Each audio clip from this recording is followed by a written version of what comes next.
La Lega Nord si è adoperata per promuovere studi e verifiche allo scopo di comparare il costo della vita in Veneto rispetto a quello di altre regioni italiane e anche europee, come la Baviera, la Languedoc, la Catalunya o l'Île-de-France.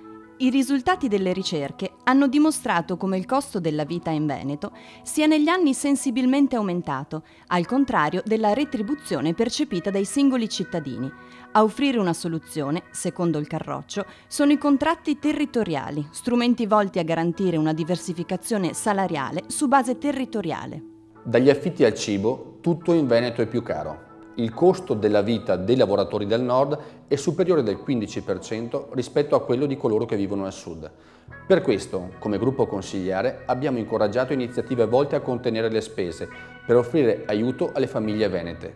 I contratti territoriali è una proposta concepita proprio in questo senso, per dare qualcosa in più a chi ha più spese da affrontare e chi ha sempre largamente contribuito alle finanze dell'Italia.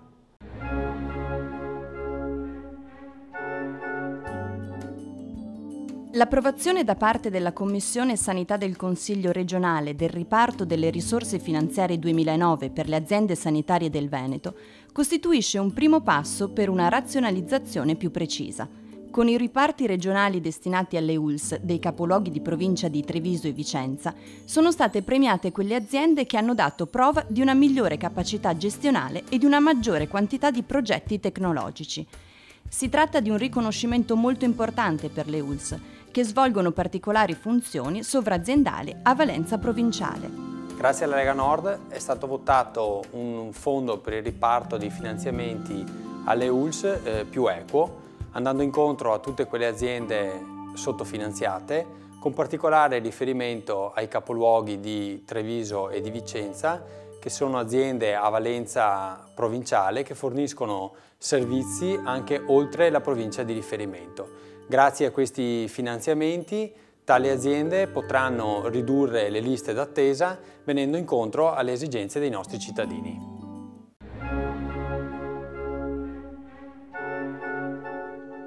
Il piano di tutela delle acque approvato dal Consiglio regionale del Veneto è uno strumento molto importante che le regioni devono adottare per il raggiungimento e il mantenimento degli obiettivi di qualità ambientale.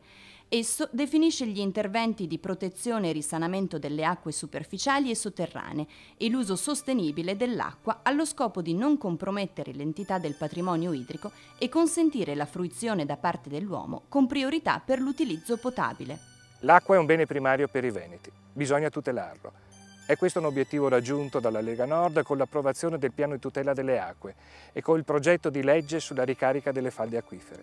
Dobbiamo tutelare la quantità, la qualità e soprattutto l'utilizzo di un bene primario come quello dell'acqua, fondamentale per le nostre imprese, per la nostra agricoltura e soprattutto per i nostri veneti. Qualcuno pensa di privatizzare l'acqua.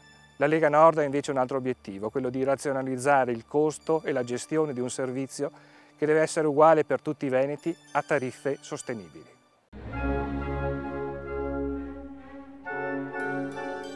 La Regione del Veneto in questi anni ha investito molte risorse a sostegno dello sport e della promozione delle attività sportive.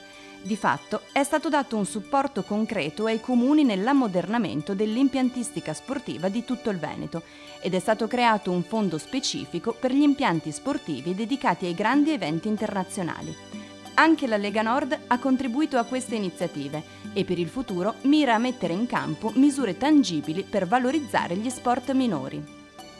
Obiettivo della Lega Nord è quello di valorizzare i campioni veneti delle varie discipline, con particolare attenzione a tutti quegli sport definiti minori, ma che hanno permesso a questa nazione e al Veneto di raggiungere risultati a livello mondiale. Però la passione per lo sport deve partire anche dall'insegnamento a scuola, dove crediamo che la Regione debba investire notevoli risorse economiche.